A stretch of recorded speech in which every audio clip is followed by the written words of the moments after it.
ఓం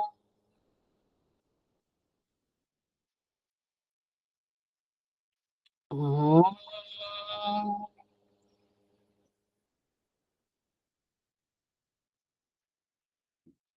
ఓం భూర్భువస్వః తత్సవితుర్వరేణ్యం భర్గో దేవస్య ధీమహి ధియో యో నః ప్రచోదయాత్.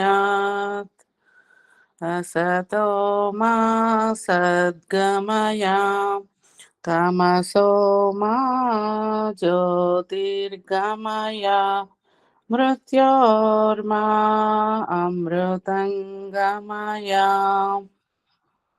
ॐ सहनाववतु सहनौ भुनक्तु सह वीर्यं करवावहै तेजस्विनावधीतमस्तु मा विद्विषावहै. ॐ शान्ति शान्ति शान्तिः. నమస్తే అమ్మా, అందరికీ నమస్తే. నమస్తే అందరికి. మనం సాంఖ్య దర్శనంలోని ద్వితీయ పాదంలో ఉన్నాము. ఈ సృష్టి, దీని వెనుక ఉన్న ప్రయోజనం ఏమిటో చాలా వివరంగా మీకు అర్థమయ్యే వ్యావహారిక ఉదాహరణలు గురించి చెప్పే ప్రయత్నం చేశాను. ఈరోజు మన సూత్రము చేతన ఉద్దేశాన్ని యమః కంటక మోక్షవత్. ఎందుకంటే మనం ప్రథమ అధ్యాయంలో పూర్తిగా ఈ శరీర ఉత్పత్తికి కారణం ఆత్మ ధరించుకొని ఉన్నటువంటి 3 దేహాలకు మూలము మాత్రం ప్రకృతియే ఉంది. పరమాత్ముడు కేవలం నిమిత్తకారకుడు, జీవుడు కూడా ఉపాదాన కారణము కాదు అని స్పష్టంగా తెలుసుకునే ప్రయత్నం చేశాం. అంటే మన శరీరమే కాదు, వివిధ వనస్పతులు, ఔషధాలు, గుల్మషాలు, సూర్య చంద్ర నక్షత్రాలు, ఇవి ఏవి కూడా పరమాత్ముడి నుండి జనింపబడలేదు. చివరికి మనం మాతృత్వాన్ని పొందుతాము. ఆ మాతృత్వాన్ని పొందినటువంటి బిడ్డకు కూడా ఏదైతే శరీరం తల్లి గర్భములో సురక్షితంగా వృద్ధి చెందుతుందో అది తల్లి నుండి జన్మింపబడదు, అది పంచభూతాల నుండే. అలాగే ఆ గర్భములో ప్రవేశించినటువంటి జీవుడు తనెంబడ కారణ దేహాన్ని, సూక్ష్మ దేహాన్ని తీసుకొని వస్తున్నాడు. మరి అసలు ఇంత మొత్తం సృష్టియే అంటున్నప్పుడు, ఈ ప్రకృతియే కారణమైనప్పుడు, మరి పరమాత్ముడు ఏమిటి? నిజంగా పరమాత్ముడు కారణం కాదా అనేది ఇంకొక దృష్టికోణం నుండి ప్రశ్నిస్తున్నారు. అంటే ఈ సృష్టి ఎవరి వల్ల రచింపబడింది అంటే పరమాత్ముని వలన రచింపబడింది. ఎవరి కోసం రచింపబడింది అంటే జీవుల కోసం. అది మీరు గుర్తుపెట్టుకోండి. ఈ సృష్టి దేని ద్వారా రచింపబడింది? 3 ప్రశ్నలు మీరు ఎప్పుడు కూడా మర్చిపోవద్దు. మన శరీరాలు, వివిధ శరీరాలు, కార్యరూప జగత్తు దేని ద్వారా రచింపబడింది? ఎవరు రచించారు? ఎవరి కోసం రచింపబడింది? అంటే ఈ వివిధ శరీరాలు, కార్యరూప జగత్తంతా కూడా సత్వరజస్తమ పరమాణువుల నుండి రచింపబడింది. పరమాత్ముడు రచింపజేశాడు. ఎవరి కొరకు అంటే జీవుని కొరకు. మరి ఈ ప్రకృతి యందు పరమాత్మునికి ఉన్న సంబంధం ఏంటి? అప్పుడు ఈ ప్రకృతి పరమాత్మునికి, జీవాత్మకు ఉన్న సంబంధం ఏంటి? ప్రకృతికి పరమాత్మునికి ఉన్న సంబంధము, అలాగే పరమాత్మునికి, ప్రకృతికి, జీవాత్మకున్న సంబంధం ఏమిటి అంటే ఇక్కడ చేతనోద్దేశాత్ అంటే ఈ ప్రకృతి నిజముగా పరమాత్మని యొక్క అభిలాషతో ఈ విధంగా అందంగా రచింపబడి ఉంది. అంటే పరమాత్మని యొక్క సామర్థ్యము, పరమాత్మని యొక్క ఉనికి, పరమాత్మని యొక్క శక్తి మనకి ఎప్పుడు అర్థమవుతుంది? ప్రకృతి చూసినప్పుడే అర్థమవుతుంది. ప్రకృతిని చూసినప్పుడే మనకి పరమాత్మని యొక్క సామర్థ్యం అర్థమవుతుంది. అసలు ప్రకృతియే రచింపబడలేదనుకోండి, ఇంకా పరమాత్మని యొక్క సామర్థ్యం మనకు తెలియదు. మీరు అనుకోవచ్చు, దేవుడి తత్వం తెలియడానికి నేను ఎన్ని కష్టాలు పడాలా ఈ శరీరమును? సృష్టికర్త అయిన పరమాత్మని తెలుసుకోవాలి అంటే ఈ సృష్టి రచింపబడింది. మరి ఇక్కడ ఏమైనా సుఖం ఉందా? ఇన్ని నానావిధ కష్టాలున్నాయే. శరీరము ద్వారా జీవుడు నానావిధ యాతనలు అనుభవిస్తున్నాడే అనేది మనందరి సమస్య. ఇక్కడ చేతనోద్దేశాత్ అంటే ఈ కార్యరూప జగత్తును చూసినప్పుడే మనకు పరమాత్ముని సామర్థ్యం అర్థమవుతుంది. అందుకనే పరమాత్ముడు తన సామర్థ్యం కోసం ఈ జగత్తును ఈ విధంగా రచించాడు అన్నప్పుడు మనం ఏం ప్రశ్నిస్తున్నాము? ఈ శరీరంలో మేమేమైనా సుఖంగా ఉన్నామా? ఆకలి, దప్పికలు, ఋతువుల కాలములు ఇవన్నీ మమ్మల్ని ఎన్ని ఇబ్బందులు పెడుతున్నవి.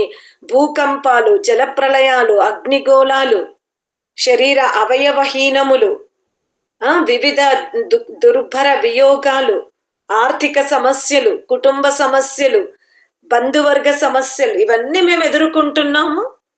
మరి ఏమిటి అంటే అదే ఇక్కడ మనం తెలుసుకోవాలి. నిజముగా పరమాత్ముని సామర్థ్యమును తెలుసుకోవాలి అంటే నువ్వు దేహమును పొంది ఉండాలి. అలాగే ఈ కార్యరూప జగత్తు జరిగినప్పుడే నువ్వు దేవుణ్ణి తెలుసుకోగలుగుతావు. ఈ సమస్యలన్నింటికి కారణం సృష్టి కాదు, పరమాత్ముడు కాదు. నువ్వు ఏదైతే ఈ నానా యాతనల గురించి వర్ణిస్తున్నావో ఇవి సత్యమే. దేహాదుల యందు ఈ యాతనలు ఉంటవి. కానీ ఇవి లభించడానికి కూడా నువ్వెందుకు అనుభవిస్తున్నావు అంటే కారణం సృష్టి కాదు, కారణం పరమాత్ముడు కాదు, నీ అజ్ఞానమే. నీవు ఇందులో రమింపబడుతున్నావు, భోక్తృగా ఉన్నావు. కనుకనే ఇవన్నీ సమస్యలు. కానీ పరమాత్ముని యొక్క ముఖ్య ఉద్దేశము జీవుణ్ణి దేహములో బంధింపజేసి ఈ వివిధ దుఃఖములను ప్రసాదించుట కొరకు ఈ సృష్టి రచింపబడలేదు. మనం ఈ దేహాదుల యందు ఇంత భయంకరమైన స్థితిలో ఉన్నాం, ఇది సత్యమే. కానీ ఈ భయంకరమైనటువంటి స్థితిని అనుభవించడం కొరకే ఈ సృష్టి రచింపబడలేదు. దీని నుండి విముక్తి కొరకు సృష్టి రచింపబడింది. ఎలా అంటే ఒక రాజ్యములో కంటక మోక్షవత్ అంటే ఒక రాజ్యములో ఒక పెద్ద శూలం ఉంది. మనం వ్యవహార భానుని చదివినప్పుడు కూడా మనకు ఆ కథ మనం విన్నాం. ఒకసారి నెమరు వేసుకుందాం. నేపాల్ ప్రాంతమున ఒక గురు శిష్యులు ఉండేవారు. అయితే అక్కడ పొరుగు రాష్ట్రంలోని రాజు ఏది సువర్ణము తీసుకున్నా, బలమైన ఆహార పదార్థాన్ని మనం కొనుగోలు చేసి ఎన్ని లీటర్ల పాలు త్రాగాలన్నా ఏదైనా 1 రూపాయి. అప్పుడు ఈ శిష్యులు గురువు గారితో చెప్తారు, మనం అక్కడికి వెళ్ళి మనం మన శరీరాన్ని చాలా పుష్టిగా తయారు చేసుకుందాం, అక్కడ అన్ని తక్కువ రేటుకి దొరుకుతున్నవి, కొన్ని రోజులుండి మనం మంచిగా మన శరీరాన్ని దృఢముగా మార్చుకొని వద్దాము అని అంటాడు అక్కడ. అప్పుడు ఆ గురువు చెప్తాడు, అరే తిన్నామంటే కక్కాల్సి వస్తుందిరా అని అంటే, కాదు గురూజీ, మీరు ఎప్పుడు ఏదో ఒకటి సాకులు చెప్తారు, వెళ్దామంటే. ఇక శిష్యుల యొక్క మాటలకు ప్రభావితుడై గురువు ఆ రాష్ట్రానికి వెళ్తాడు.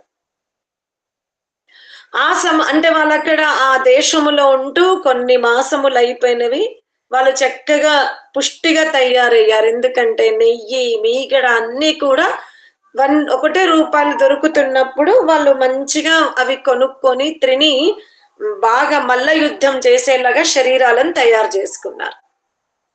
ఆ సమయములనే ఆ రాష్ట్రములో దొంగలు పడ్డారు.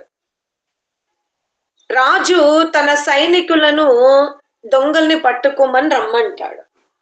కానీ దొంగలు వేగంగా పారిపోయడం వల్ల సైనికులు ఆ దొంగలని పట్టుకోలేకపోతారు.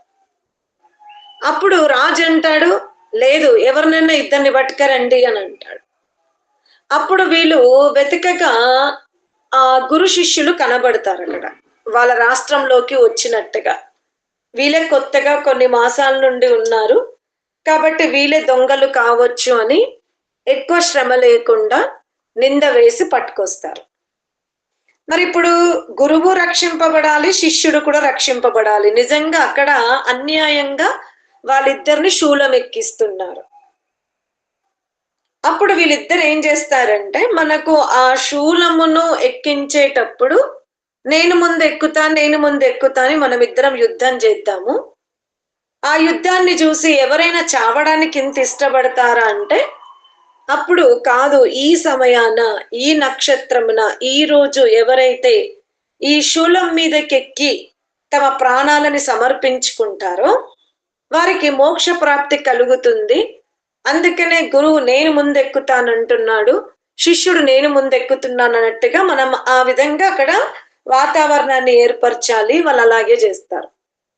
రాజు ఈ విషయం తెలుసుకొని, మీరిద్దరు ఎందుకు స్వర్గానికి వెళ్తారు, నేనే వెళ్తానని చెప్పి అతని శూలం ఎక్కుతాడు. అంటే అన్యాయముగా దొంగలు దొరకలేదని ఆ గురు శిష్యులని శూలం ఎక్కించే ప్రయత్నములో ఏమైపోయింది, దోషియే దాని మీదకి ఎక్కుతాడు. అటులనే ఈ సృష్టిలో పరమాత్ముడు కూడా జీవుణ్ణి అన్యాయ మార్గము నుండి, అధర్మ మార్గము నుండి, అసత్య మార్గము నుండి, వివిధ పాప కర్మల నుండి జీవుణ్ణి తొలగించడానికే ఈ సృష్టి అనే శూలం ఉంది. శరీరాదుల యందు ఇన్ని యాతనలు అనుభవించడానికి కూడా కారణం అదే. అతను ఎప్పుడో ఒక చోట భోక్త్రిగా ఉంటూ, స్వార్థముగా ఉంటూ అనేక కర్మలు చేశాడు, వివిధ పాపరూప కర్మలు చేశాడు. పుణ్యకర్మలు చేయలేదంటే చేశాడు కాబట్టి మానవ జన్మ ఎత్తాడు. పుణ్యకర్మలు చేశాడు గనుకనే మానవ జన్మలో ఉన్నాడు. కానీ కేవలం పుణ్యకర్మలు చేయలేదు, నానా రూప భయంకరమైన కర్మలు చేయడము వలన ఇవన్నీ వ్యాధులు, వియోగాలు, ఆర్థిక వ్యవస్థ ఇవన్నీ ఉన్నవి. అంటే పరమాత్ముడు ఈ సృష్టిని రచించడానికి రెండు కారణాలు. ఒకటి అతని యొక్క సామర్థ్యం తెలపడానికి, రెండవది జీవుణ్ణి శ్రేష్టమైన మార్గమునందు నడిపించడానికి. మనము కార్యరూప జగత్తునే చూస్తున్నాం, పరమాత్ముని సామర్థ్యం. కానీ ఎప్పుడైతే ఈ జీవుడు రాగ విరాగ యోరోగ్య సృష్టి అనగా రాగ విరాగయోహో యోగ సృష్టి అంటాడు. జీవుడు ఎప్పుడైతే స్థూల గోళకాల యొక్క సుఖమును వదిలిపెట్టి మహత్తత్వము నుండి ఏర్పడినటువంటి ఏవైతే ఇంద్రియాలు ఉన్నాయో, చాలా జాగ్రత్తగా చెప్తున్నాడు. అరే, ఇతను గోళకాల నుండి ఉండే సుఖాన్ని తీసుకుంటున్నాడు. ఈ వివిధ నానాయాతన రూప శరీరాదుల యందు ఇంత దుర్భరిస్థితి జీవుడు ఎందుకు అనుభవిస్తున్నాడు అనంటే, ఇతను తన అస్తిత్వాన్ని తెలుసుకోవడం లేదు. అంటే ఈ ప్రకృతి, ఈ విధమైన జ్ఞానము, ఈ విధమైన దేహాలు, మానవ దేహము, ఇదంతా కూడా అతను తెలుసుకోవాలి. తెలుసుకోకుండా అందులో రంజింపబడుతున్నాడు. అందుకే ఏమన్నాడు, మహదాది క్రమేణ పంచభూతానాం.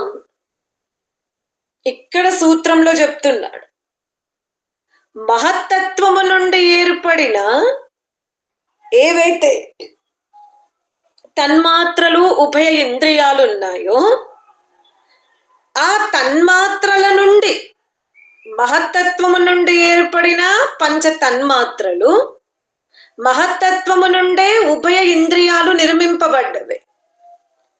కానీ జీవుడు మహత్తత్వము నుండి ఏర్పడిన ఏవైతే పంచ తన్మాత్రలు ఉన్నాయో ఆ పంచ తన్మాత్రల నుండి ఏర్పడిన పంచభూతాలు ఏవైతే ఉన్నాయో,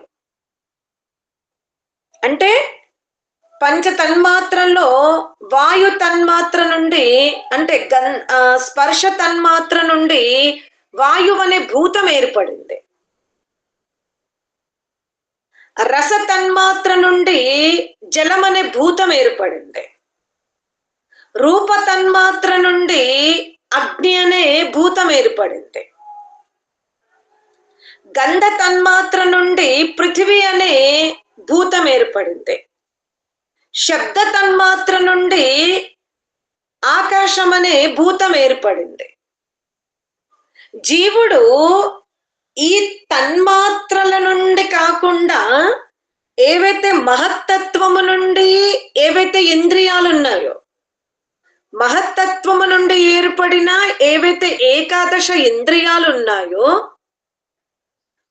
ఆ ఏకాదశ ఇంద్రియాలతో అతను మహత్తత్వమును, అహంకారమును, ప్రకృతిని తెలుసుకోకుండా, చాలా జాగ్రత్తగా వినండి, మహత్తత్వము నుండి ఏర్పడినవి ఏకాదశ ఇంద్రియాలు, అలాగే మహత్తత్వము నుండి ఏర్పడినవి పంచ తన్మాత్రలు. పంచ తన్మాత్రల నుండే పృథివీ, వాయువు, ఆకాశము, అగ్ని, జలం ఏర్పడింది. ఈ జీవుడు మహత్తత్వము నుండి ఏర్పడిన ఏకాదశ ఇంద్రియాల ద్వారా తనని, సృష్టికర్తని, అహంకారమును, ప్రకృతిని, మహత్తత్వమును చూసుకోకుండా, తెలుసుకోకుండా, గ్రహించకుండా, వాటి యొక్క సామర్థ్యాన్ని తెలుసుకోకుండా పంచ తన్మాత్రల నుండి ఏర్పడిన పంచభూతాలు, ఆ పంచభూతాల నుండి ఏర్పడిన వివిధ శరీరాలు, వివిధ శరీరాలతో పాటు ఏదైతే ఈ కార్యరూప జగత్తుందో ఆ సుఖాన్ని అనుభవిస్తున్నాడు. అతను వెనుకకెళ్లాల్సింది.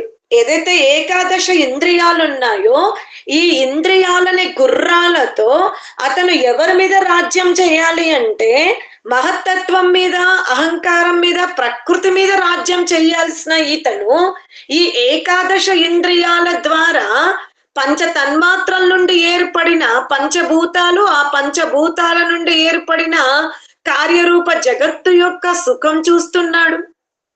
లోభిగా ఉన్నాడు, గద్దగా దోచుకుంటున్నాడు. గృహస్థ కర్తవ్యాలు పూర్తయిపోయినా ఇంకా ఆత్మచింతన లేదు, ఆత్మలోకన లేదు, ఆత్మావలోకన లేదు.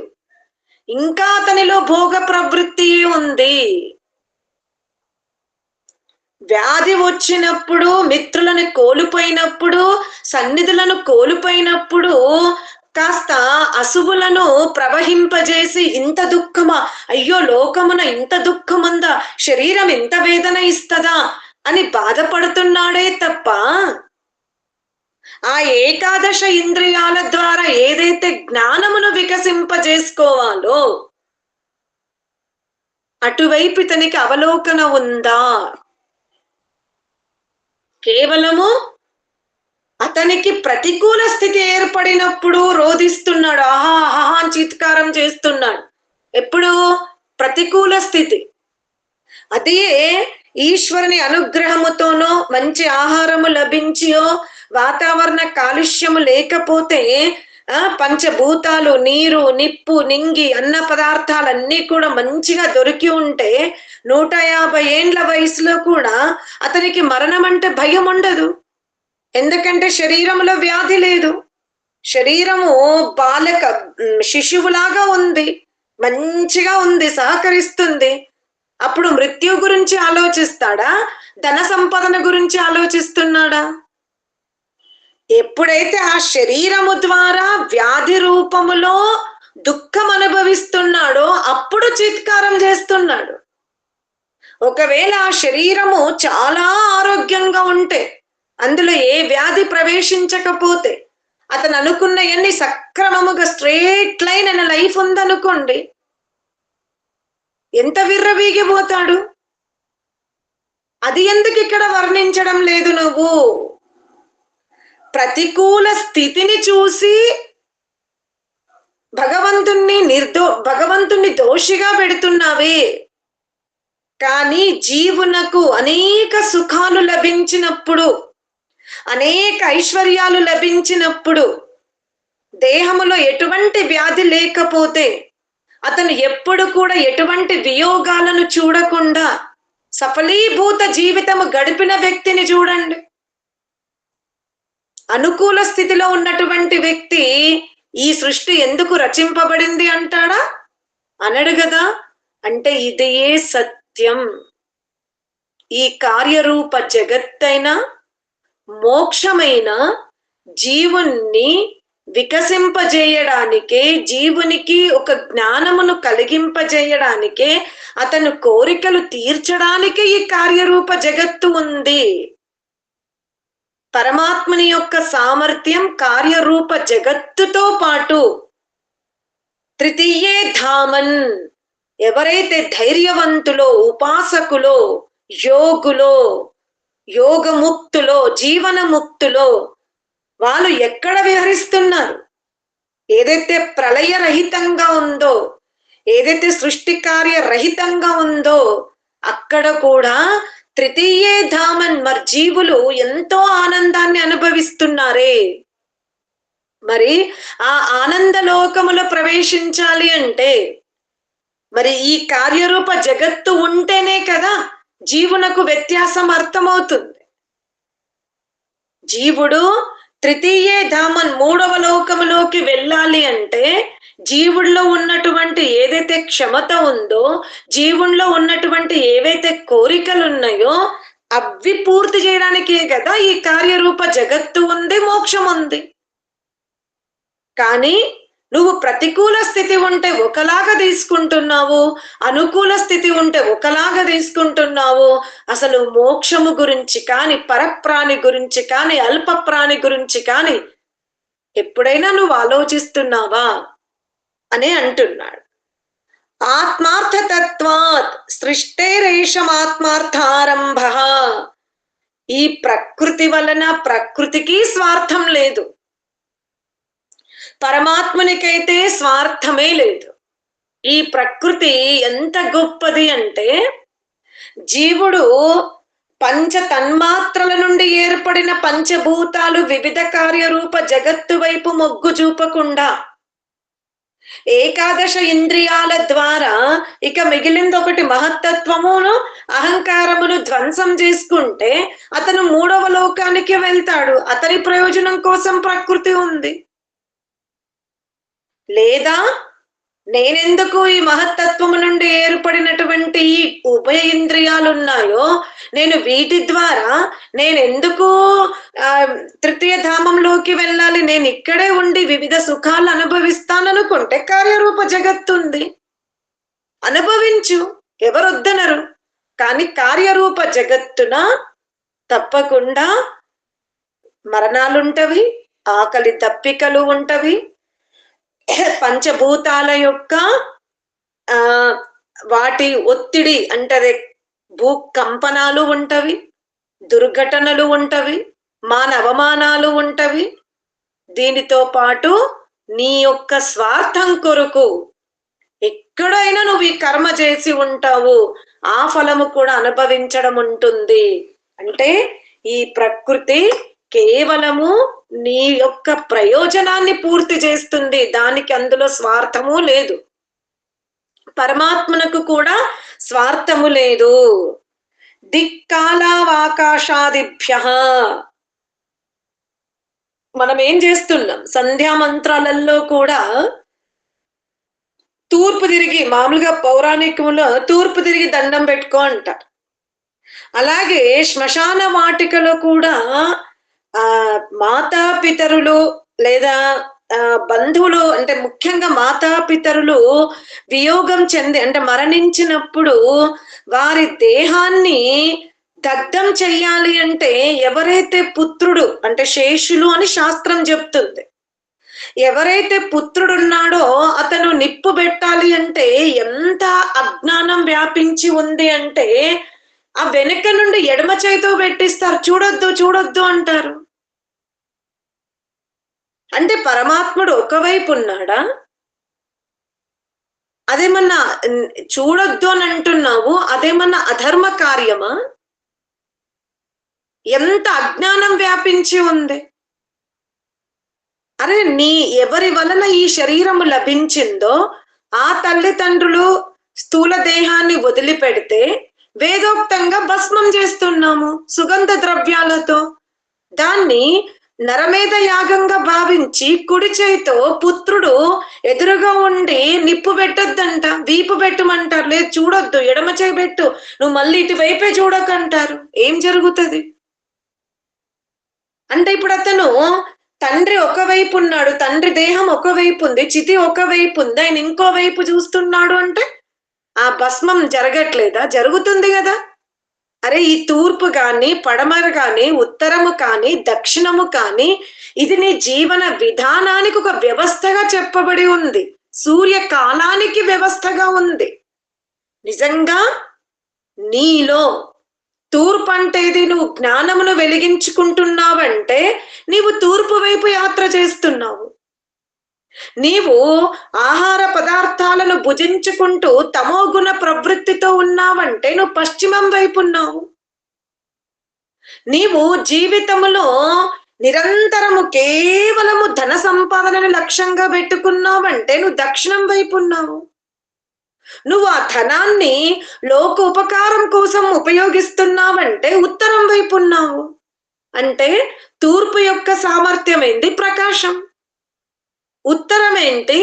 కాస్త ప్రకాశాన్ని ఎక్కువిస్తుంది. దక్షిణం ఏంటి? చీకటినిస్తుంది. పశ్చిమం ఏంటి? నిద్రపోతుంది. ఈ సూర్యుని యొక్క ఏవైతే తిరుగుతూ ఉన్నప్పుడు అతను భ్రమిస్తూ ఉన్నప్పుడు మనకి తూర్పు పడమర ఉత్తరము దక్షిణం ఇది సూర్యకాలానికి ఉంది. అటులనే నీ యొక్క ఆత్మ వికాసానికి ఉపమానముగా చెప్పబడి ఉంది. సూర్యుడు ప్రకాశించే దిశ చాలా ప్రకాశంగా ఉంటుంది. అటులనే నీవు కూడా నీ ఆత్మలో జ్ఞానమును ప్రకాశింపజేసుకుంటే నీవు ఊర్ధ్వం వైపు వెళ్తున్నావు అని అర్థం.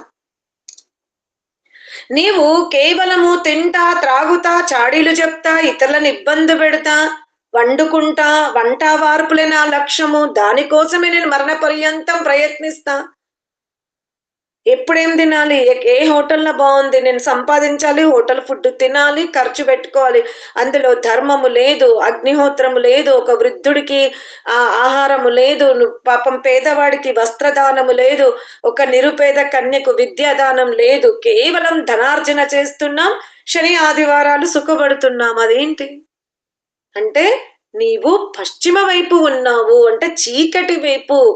ఎక్కడైతే సూర్యుడు ఉదయించినా కూడా లాభము లేదు అంటే అటువంటి పశ్వాద యోనుల వైపు వెళ్తున్నావు. ఈ దిశలన్నీ నీకు ఉపమానముగా ఉన్నవి. కానీ మనం ఎంత అజ్ఞానంలో ఉన్నామనంటే తల ఉత్తరం పెట్టనా, తల దక్షిణం పెట్టాలా, అసలు పిల్లవాడు చూడొచ్చా? ఎంత అనర్థాలు లోకములో ఉన్నాయో. సత్యమైన జ్ఞానమే లోకములో లేదు. కారణం ఏంటి? ఇంత మనం తెలుసుకున్నా కూడా ఇప్పుడు మనం అనుకుంటున్నాం, అయ్యో వాళ్ళకి వేద జ్ఞానం అందక అలా చేస్తున్నారేమో మాతాజీ అని మీరు అనుకుంటారు. మనము కూడా ఇన్ని సంవత్సరాల నుండి ఆధ్యాత్మిక మార్గములో గురుముఖముగా ఎప్పటి నుండో వింటున్నాం. చిన్నప్పుడు వేమన శతకాలు విన్నాం, భర్తృహరి శ్లోకాలు విన్నాం, ఎంతో కొంత భగవద్గీత భావార్థాన్ని విన్నాం, ఉపనిషత్తులు దర్శన శాస్త్రాలు వేదాలను వింటూనే ఉన్నా. మనలో అజ్ఞానం లేదా? మనం ఈరోజు ఈ భవబంధనాల నుండి బయటపడే ప్రయత్నం చేసుకోగలుగుతున్నామా? కఠోరమైన మౌనవ్రతాన్ని చెయ్యగలుగుతున్నామా? తపస్సుగా జీవనం గడపగలుగుతున్నామా? ఒక వారం రోజులు ఒకటే కూర తింటాను, మీ వేరే కూరలు నేను తినను అని ఈ విధంగా మనం ఆహార నియమాలలో నియంత్రణ తెచ్చుకుంటున్నామా? ధ్యానము లేకుండా, ఉపాసన లేకుండా, వేద స్వాధ్యాయము లేకుండా నేను అసలు నా దినమును గడుపను అని దృఢమైన సంకల్పాలు మనలో ఉన్నాయా? కేవలం మనం శ్రవణానందమే చేస్తున్నాము. అంటే జీవుడు ప్రతికూల పరిస్థితికి భయపడతాడు తప్ప అంత తొందరగా ఈ కార్యరూప జగత్తులో ఉన్న సుఖాన్ని త్యజించడానికి ఇష్టపడడు అని అంటున్నాడు. అర్థమైందా? ఇంతటితో ఈ 3 సూత్రాలు చెప్పి ఆపేస్తున్నాను. ఓం శాంతి శాంతి శాంతి.